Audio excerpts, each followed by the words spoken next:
Hello.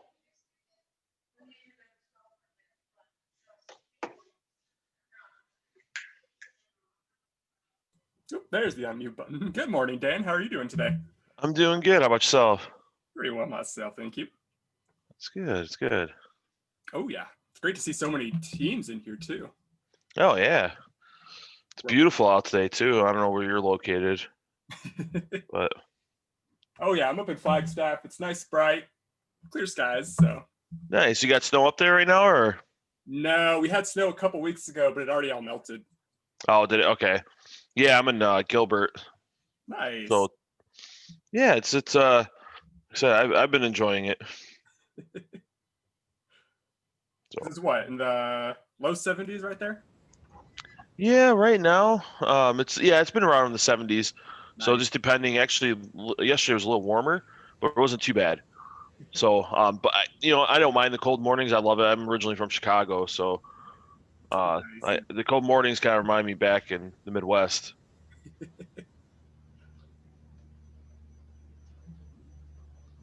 All right, well, we'd like to welcome everybody out today that's joined here on the Tournament Day 101 presentation.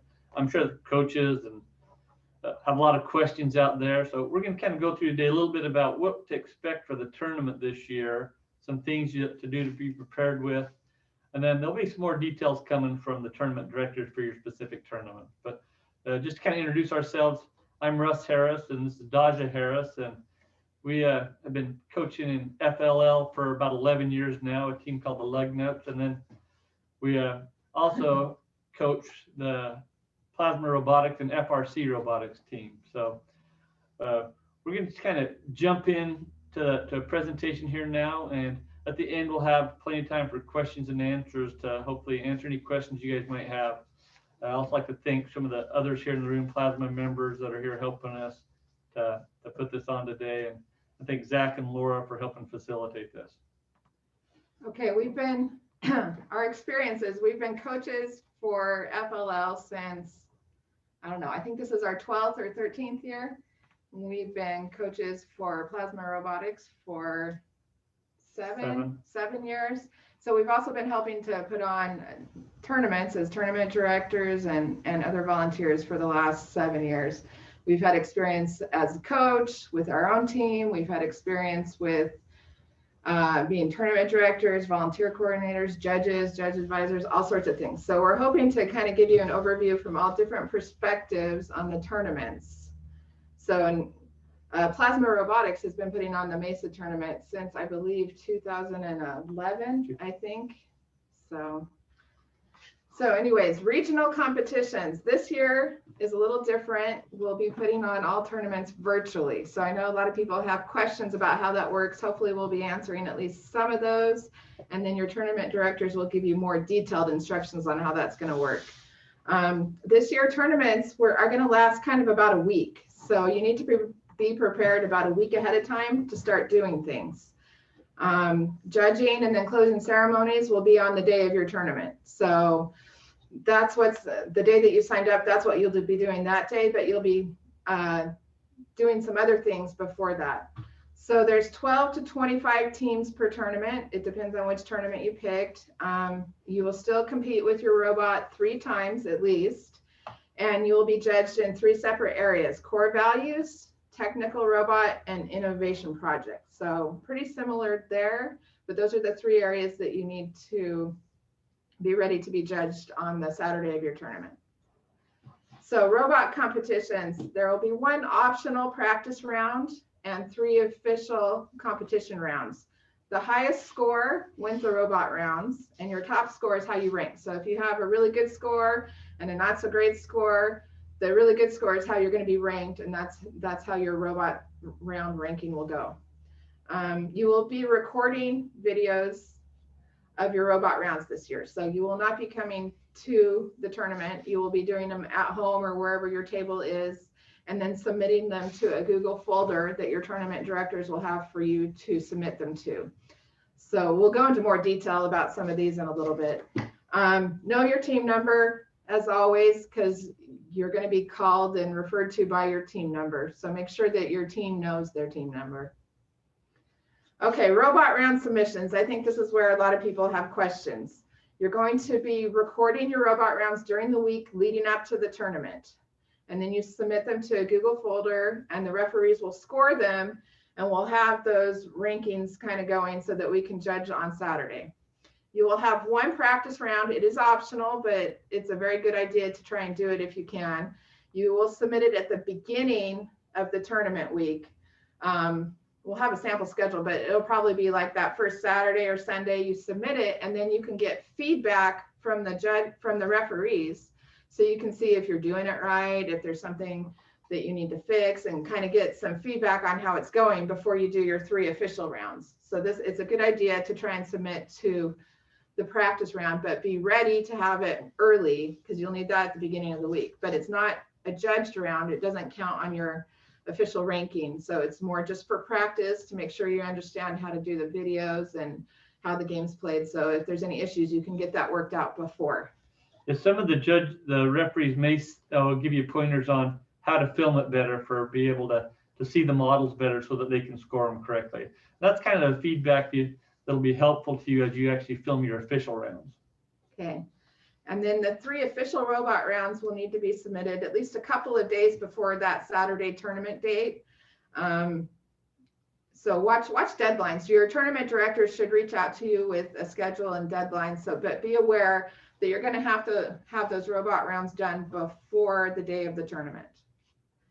For those of you that want help with filming, there will be a site in Mesa and Scottsdale where you can go and sign up for a time to go film on their tables. They'll have, like, we're going to do one here in our build room, and we'll have it all set up. So all you need to do is come and run your robot rounds and be able to explain your robot and things like that. You won't have to worry about the filming and the lighting and all that. So if you're interested, you'll reach out to your tournament director for some more information, or to us. I think there's an email that went out with our contact information. So if you're interested in that, you can reach out to us. And the week before your tournament, we'll have some times that you can schedule to come in, and we'll just have one team in here at a time. So it would only be your people, and we'll clean in between. So if you're interested in that, you just have to reach out to it's either Mesa or Scottsdale. Okay, the video, when you make it, must be continuous. You can't edit it to get the best parts or whatever. So it needs to be running continuous. It needs to show the whole table and all the action taking place on the table. Remember, just like in a normal year, you can only have 2 team members at the table at the same time. You can switch out so that you have different members running different missions and things like that, but make sure to follow the rules as if it was in person. So 2 team members at the table at the time in the normal places. Wait to record your official robot rounds till you get specific information from your tournament, or at least after opening ceremonies. That way you're doing it the week of. And if there's any specific information you need to know, you don't have to film it over again. Okay, so for shooting, there's some directions. Some of you should have gotten this in your coach's emails, I think, but just to go over it. And there may be some more details that we find as we do this. We're hoping to make a sample match so that people can kind of see how it might go. You must be a single unedited video of match. So you need to show before, during, and after, all in with no pauses, no edits.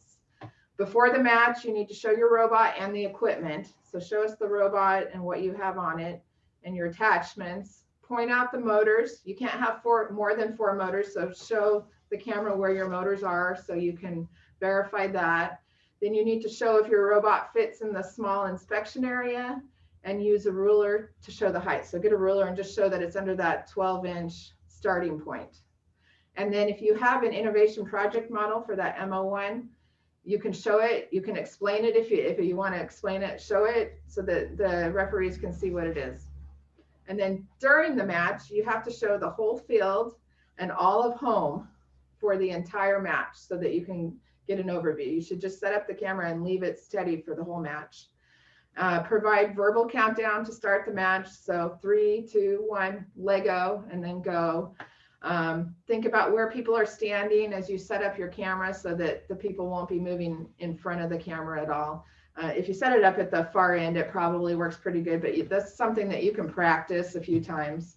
So it shouldn't be too bad.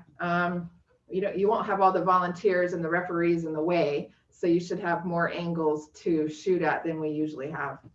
And then after the match, when you stop the match, give a verbal cue, like, okay, match is over, or time's up, or we're finished. If you finish early, it's fine. A lot of teams finish all their matches before the time is up. Just say, we're finished now. Show some closer views of the models you've completed. So you need to show the referees what you've done, and you can use verbal cues on that to say, like, what are some examples? Like maybe one, like if you lift your robot up at the end, you want to say, you know, the robot's lifted off the ground, and show an angle to where it shows that it's clearly not touching and meeting the criteria. Yeah, so give the referees some help into what they need to be looking for, and show some close-ups, so, not super close-up, but focus in on it so that they can see that it's obvious that it's hanging or whatever. So again, we're going to try and put out a sample match so people can kind of get an idea. So look for that in the next couple of weeks, hopefully. So that's how you're going to be shooting the videos. There may be some more specific directions that come out before the tournament. Your tournament directors will have information that you need for that. And I think usually the kids meet with the ref and they agree upon what's been accepted. With this, I think that's why the dialogue is important, that when the kids show the close-up of the matches, that the kids are explaining what they did and what they thought missions that the robot accomplished, so that there's that confirmation that that's what the kids think has happened, and the judges can verify that was really met the scoring criteria. Because it's easy when you're looking something to overlook something. If the kids have a dialogue along with it, then it'll make it easier for everyone to make sure they're on the same page of what was scored. So I have a question here. Let's see. So after the match, can you stop the whole table view and then zoom in? So you won't stop the camera, but you can take the camera and zoom in a little bit closer, maybe, or focus on the things that you need to be able to see a little better. So if you have to, you can move the camera. Try not to take too much time on this, but if there's things that the referees need to see better, then you can pan in on them or zoom in on them a little bit. Just don't stop the camera from rolling while you're moving things around. So yeah, during the 2.5 minute game, the camera should be steady the whole time, but before and after you can move it. Just don't stop it from rolling. That way we know you're not editing in stuff. So, okay. Oops. Did that disappear on everybody's or just mine? Just yours. Am I still in the meeting? Mm-hmm. Why can't I see anything? Sorry. Okay. Sample tournament schedule. Now, all tournaments might be slightly different, but this is kind of how the schedule might look. So you'll have opening ceremonies on maybe the Friday or Saturday before your tournament. This is going to be a lot like the coaches meeting to kind of tell you how the tournament's going to run. Thanks. And then, have questions from the coaches and things like that. So it shouldn't be super long. Probably don't need to have whole teams come, but especially the judges. Pay attention to information tournament directors give you. We're still kind of feeling things out here. Then you'll have robot practice round submission, usually for 2 or 3 days in the beginning, where you can submit it if you want to and get feedback. And then the robot round submissions, we'll need to have those submitted a day or two before the tournament. So be aware that you'll need all 3 robot rounds submitted to the judges a couple of days ahead of time. So it's not the Saturday of the tournament. You'll need to have them in at least I would think by Thursday, maybe Friday. But so be ready to have those done during the week. I don't know what, teams have different schedules, so you might want to think about that. Now, when are you going to try and shoot those 3 robot rounds? They can all be done at once or different times, I think. I'm not 100% sure on that. So. Yeah, you could shoot on 3 different days if that's what you wanted to do. The key thing is about once you shoot the submit, like we said before, it's a continuous, non-edited video. And by getting it in on earlier allows the judges, the referees, to be able to score those before the day of the tournament, because with the judges all being virtual and everything as well. Yeah, we're hoping that will make the judge deliberation go a lot faster because we already know the rankings going into judge deliberations. So, and then if you have material that you want to submit for judging, you'll have to submit that a day or two before. It might be Thursday, it might be Friday. That way the judges have a chance to kind of look over the teams that they're going to be seeing and look at some of their stuff. And then the judging sessions will most likely be the morning or early afternoon of your tournament. So it's a half an hour judging session per team, depending on how many teams there are. It might go longer or shorter. Plan on at least 3 or 4 hours for judging sessions.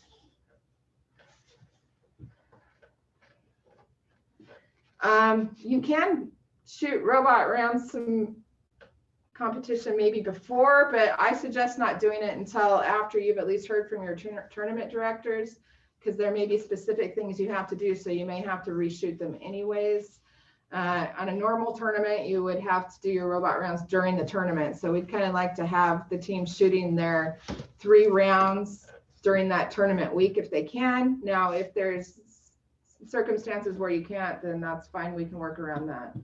Yeah, because like if the kickoff is on a Saturday morning, you'll really have, the idea is to have the judges, the referees ready so that on the first couple of days they could do your practice matches and provide feedback, and then you'd have Monday through Thursday, for instance, to be able to film your regular round. So they can be done anytime throughout that week, filmed and recorded.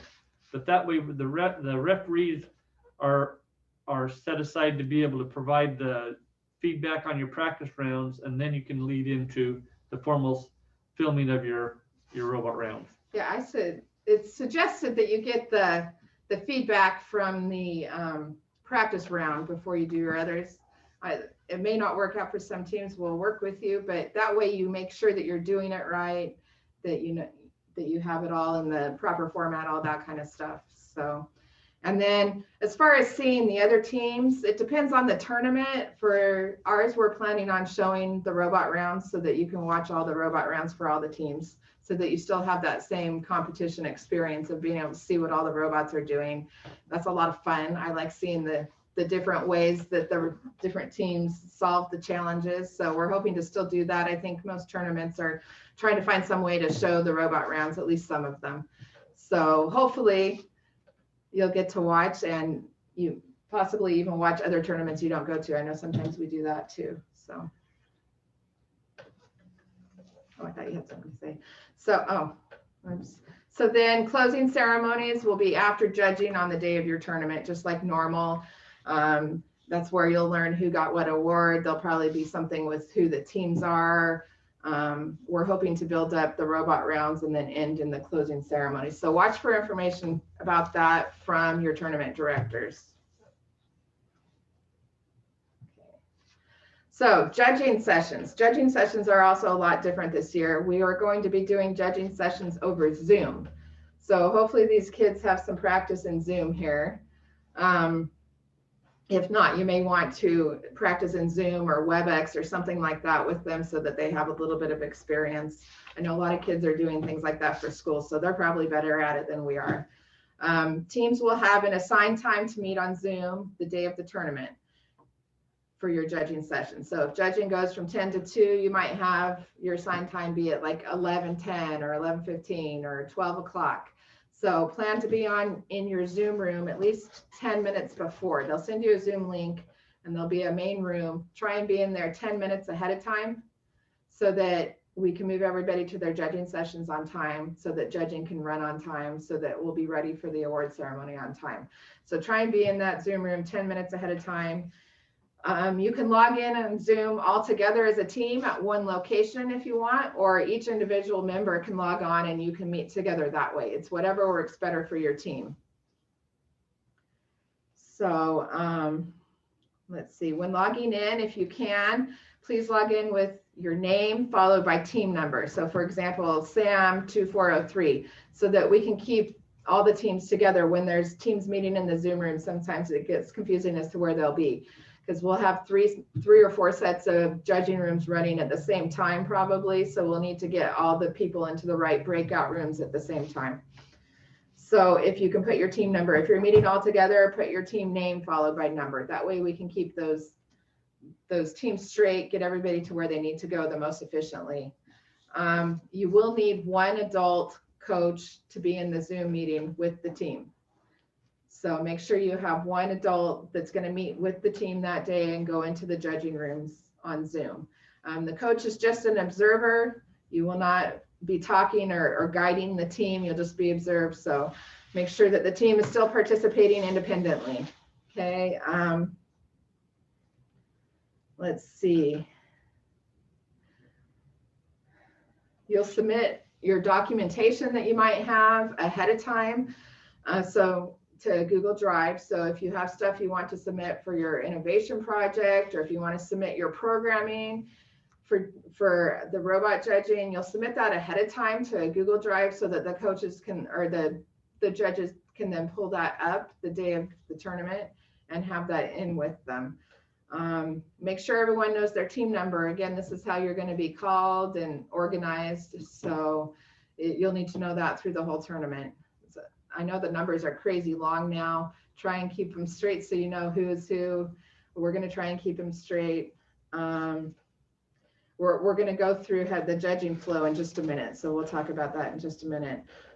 We practice presenting and answering questions in Zoom ahead of time. That way the team has some practice at how they're going to answer questions. Tournament directors may ask teams to submit a team picture or pictures. So think about how you do a team picture if you're not meeting in person at all. Maybe you get individual pictures and put them together in some sort of collage. So think about that. We're hoping to get pictures from everybody so that we can recognize teams that way. Okay. Here's how the judging is going to work. You're going to have one judging session. So you will go into the Zoom room, meet the judges, and then you're going to go into your innovation project presentation. You have 5 minutes for the innovation project. Then you'll have questions and answers for that innovation project. And then you're going to go into the robot design. So you're going to give your robot design presentation or walk them through what you've done. And then you'll have some time for question and answers. And then there's going to be time for a little bit of a core values reflection. And then you'll have some feedback from the judges. So each team has one judging session that does all of the judging all in one meeting. Okay, project judging session. This is where the team gets to present what they've learned while doing their project and what their solution is. So prepare a presentation ahead of time, have something ready to show the judges or tell the judges. Creativity counts. Judges love it when there's something fun to watch or something interesting. So get the team going, thinking of something creative if they can. There's a time limit of 5 minutes for the presentation. That includes setup, so don't make it too complicated. You do have that 2-minute time to get in the Zoom room, but you don't want it to take too long to get a PowerPoint up or something like that. So make sure that they know how to do it on their own. The students have to be doing this. The adult in the room is just an observer.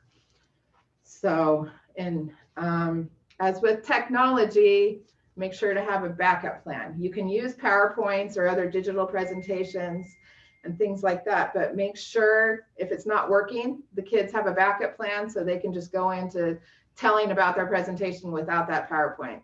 A lot of times things happen, even when it's in person. We suggest you have a backup plan when you use technology. So have them practice doing it without the PowerPoint too. You know, one of our very first tournament we went to, we had a nice video we all shot. We was going to put it on a TV and everything. Rolled the TV and the VCR and everything into the room, and it wouldn't work. So it ended up being the kids had to, luckily we had a backup with a laptop or something. They were able to kind of bring it up and do it. So you have to kind of think through those things when you're doing technology. What if something doesn't work, and practice and practice. And that way it'll be less stressful for the kids as well.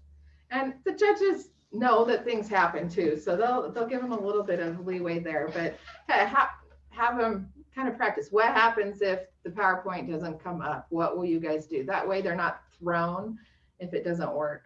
So it's okay. The judges know technology has issues sometimes, and there may be some issues on the other side. So try and prep them a little bit that way. Have a backup plan. Make sure that they know how to explain their project with or without that technology.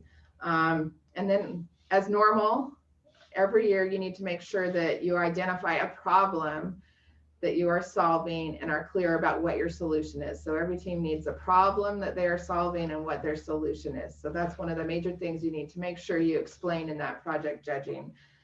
So, and then everyone on the team needs to have a role in the presentation. So, and as far as we have a question, can they do volume checks? That when you're in the waiting room before you go in the breakout room for the judging session, they're going to make sure that we can hear everybody and all that. And hopefully everybody will talk to the judges when you first go in. So if there's any issues, we can get that worked out right away. Yes. So if you have like, 5 members on your team, before they get sent to the breakout room, they'll actually have them all, and each one of them unmute individually and check and make sure that they can hear and their mics work and that kind of stuff. So that's part of the reason for that, getting there 10 minutes early, and so that there's time to do those kind of things and get those things sorted out. So when they are sent to the breakout room, that's not an issue for them during their presentation. But we're learning just as they are this year. So we're hoping to make this go as smoothly. If all members can't be present, But I think that's kind of like any other tournament, right? There's times where it just boils down to one student's not available. And so the rest of the team will just have to cover those parts and present those parts. It's a little easier this year with it being digital. My team actually has a girl that's moved to Colorado, so she'll be joining the other group remotely from Colorado. So they'll just have to kind of adapt if somebody can't make it there. So let's see. And then after the presentation, there'll be 5 minutes for the judges to ask questions about your project. So have them ready to answer questions. Okay, robot judging. This is where you'll show your robot to the judges, explain your design and strategy decisions. I would bring your robot and all your attachments with you. If there's an issue that you can't get access to your robot or something, you can work around that. But if you have access to your robot, have at least one of the members have the robot so that they can show stuff on it, why they made decisions about it, things like that. You have 5 minutes to talk about your robot, your programming, and your design process. Those are kind of the things that they're looking for. Following your presentation, then you have about 5 minutes for the judges to ask your team questions. Submit a copy of your programming ahead of time. So when we have that Google Drive open for you to submit documentation, if you have a copy of your programming, that would be something that would be really good to submit to robot judging. That way they can look at your programming and have an idea of some questions they might want to ask, or when the kids are referring to the programming, they can pull it up and look and see what they're saying. So that'll make it easier if you can submit that ahead of time. And then the team should be able to explain unique features about their robots, why they did things, why they made decisions certain ways, things like that. Okay, core values. So there will be 3 minutes of core values reflection at the end of the total judging. Core values is really different this year. There's no core values board, and there is no core values activity that the kids will need to complete during the judging. So they won't have that core values activity that they do all together during the judging. They're just going to ask them some questions, and then they're going to be judging them on how they've behaved during the whole judging process. So they're going to be looking for how did they work together as a team, are they respectful, things like that. And then they'll ask them some questions so that they can fill out the rubric. So practice some team building activities during the season before the competition, so they kind of get used to working together. Again, that's where it's probably helpful to practice, doing a few things in Zoom together so that they kind of know how to not talk over each other and give each other turns and things like that. I would look at the rubrics ahead of time for all 3 judging events, and you can kind of see what they're looking at, what they're looking for, maybe what kind of questions they might ask, so you can kind of see where to guide your team there. Okay, FLL scoring for the overall awards and things like that. everything is worth 25%. So the innovation project, the robot judging, core values, and robot game are all 25% of your score. So they're all equal in the overall score. So even if you get, you know, first place in the robot game, you have to also score high in all three of the other areas to be able to, you know, get that champions award or to be eligible to move on to state. So be aware that the scoring has all 4 areas equally judged. So you need to be able to be competitive in all 4 areas if you want to be eligible for those awards or move on to the state competition. So closing ceremonies, all the teams will gather together at the end to celebrate another great tournament. Closing ceremonies may be on Zoom, or you may watch a YouTube channel or a Twitch or something where they have a broadcast, but we're hoping that all the teams will gather together and watch so that they can, you know, see all the teams, see, you know, who everybody is, see who wins what. So that's, the closing ceremonies will hopefully be fun. All team members will receive a medal. They should be mailed to the coaches this year. So you may want to have your own little day where you hand out medals or something, but there should be a medal for every team member. Just so you know, you have to participate in all of the judged areas, which is core values, project, and robot judging, to be eligible to win an award. And then you also have to participate in the robot game. Awards are based on merit and scores. So they're going to take the scores from those rubrics and the score from your robot game, your ranking, and that's how they'll add up the points, and that's how the top awards will be awarded this year. The teams with the top overall score combined from all 4 areas will move on to the state competition. And I think it's somewhere between 30 and 40% of the teams this year that will move on to state. I think state has about 24 teams that are going to it. So 24 of the teams from the regionals will go. Most of the regionals are between 12 and 25 teams each. So there's smaller numbers this year. The state competition's on March 20th, and it will also be virtual, probably very similar to the way we're holding the regionals, just maybe a little bit different, more words, things like that. Let's see, medals should be mailed ahead of time. I think they're waiting until all the tournaments are closed. I think registration ends on Monday is what I heard. So after that, I think she'll start getting ready to mail the medals. I'm not sure exactly when they'll be there, but I think that you will probably have them before the tournament. Not 100% sure on that, but you should have them pretty soon. Okay, tournament tips. First of all, remember to have fun. As tournament directors, we're trying to find ways to continue to make the tournament fun. We're working with the judges to make sure that the judging process is a fun process. We hope you have fun with the robot game. Fun is one of the most important core values. It's one of the 6 core values of FLL. So remember to have fun. Dress up if you want. Get matching shirts or matching hats, something that would be fun on Zoom, you know. Something to have that team experience. Even if you aren't ready to compete, still come to the tournament and do what you can. You don't have to do everything. If you want an award, you have to do everything, but you don't have to do everything to participate. You don't have to be #1 at everything. So even if you feel like you're not ready, still come to the tournament and participate in what you can. And we'll do our best to make sure your team has a great time. Remember to get those robot submissions and documentations in. If you can, get them in a little early. That way, if there's any issues, if something disappears or whatever, you still have time to get it in and fix it and do all that kind of stuff. And once again, look over the rubrics for all of the judged areas. They really give you a good idea of what the judges are looking for and what the teams need to be doing. And I think that that's all the official stuff I have. There's a lot of stuff we're still working out. It's really different this year. Are any of the tournaments still in need of volunteers? I think that they're still looking for some judges and refs. I think we have most of ours, but you can go into the volunteer system on firstinspires.org and sign up, and they'll let you know if they need you.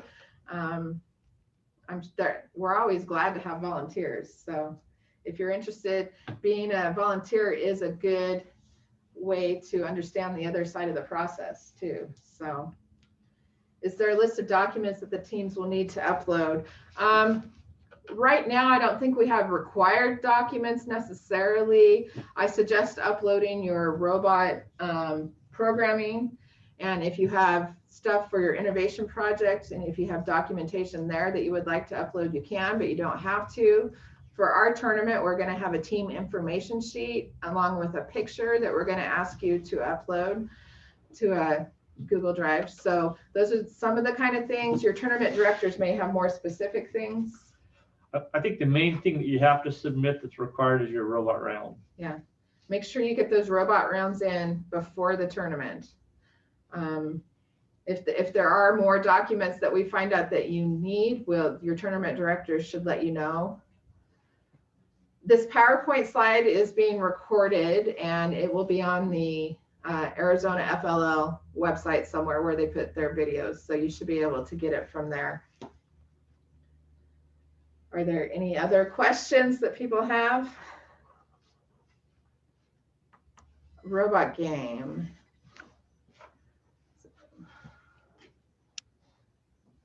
Multiple cameras for each session.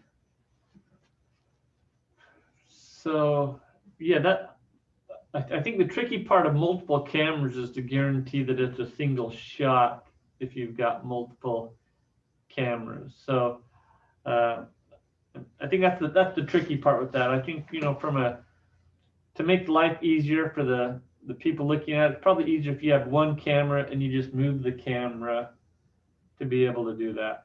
That way there's no question in anybody's mind that it was one continuous shoot. Yeah, we're not judging you on video quality, although it would be nice if the quality is decent, but we need to at least be able to see it to judge it. And in the directions, it even says you can use your phone camera if you want. If you have nicer cameras, that's fine, but I think it's probably best to stick with one camera just to make it so it's obvious that it's one robot round. I'm tempted to use several. I like doing that stuff, but I think we'll probably stick with one. Yeah, and if you do shoot with several, there's probably one of them that you'd want to submit. So that's where it gets tricky, and whether you've got all the required before and after footages.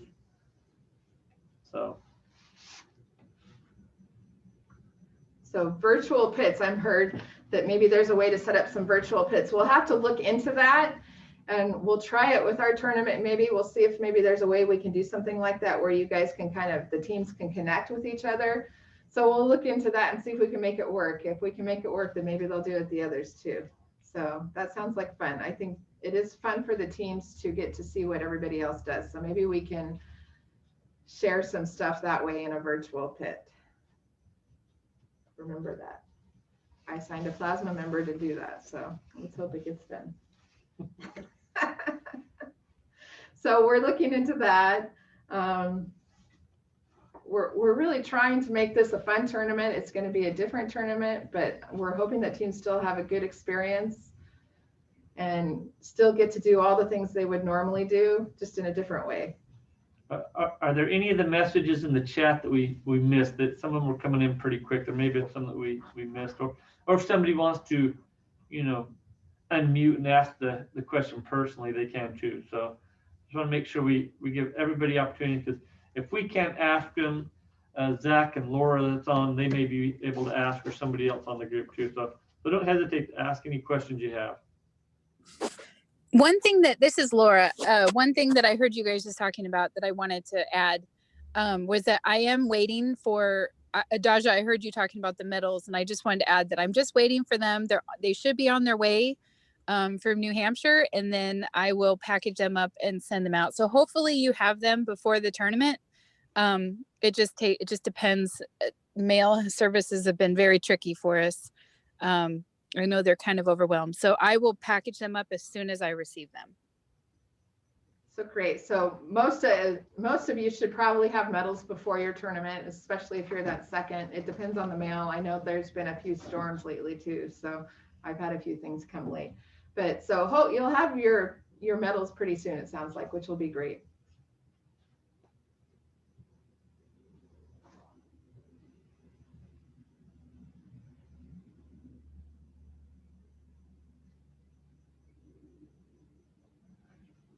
right.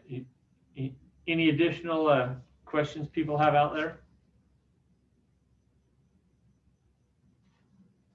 A lot of different things to take in this year. So the last question was, I'm very remote. Does it matter which tournament I have signed up for? And I guess the nice thing about this year is it doesn't really matter where you signed up for. You know, if you live in Flagstaff, you can attend the Tucson tournament. It doesn't matter at all which tournament you're part of. Yeah, so it makes it kind of easy. So, and again, your tournament directors should be reaching out to you at least a week or two before things start.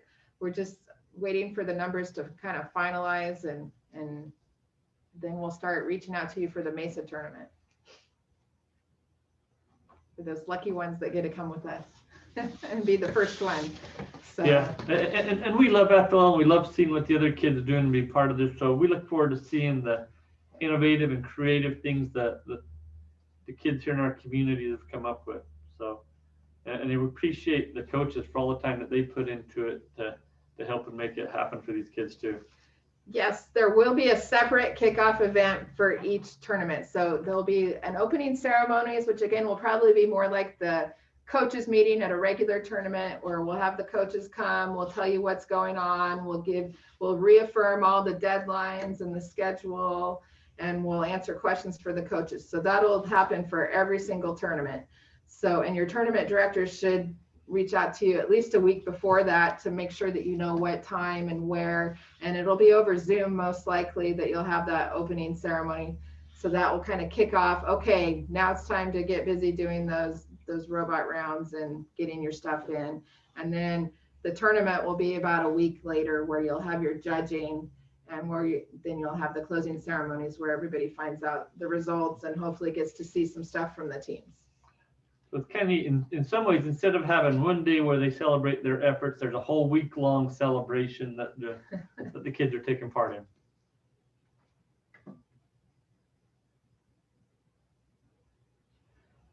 All right. Well, if there's not any other further questions, we thank everybody for their time today, and we'll conclude this session this time. Thanks, everybody. Thanks.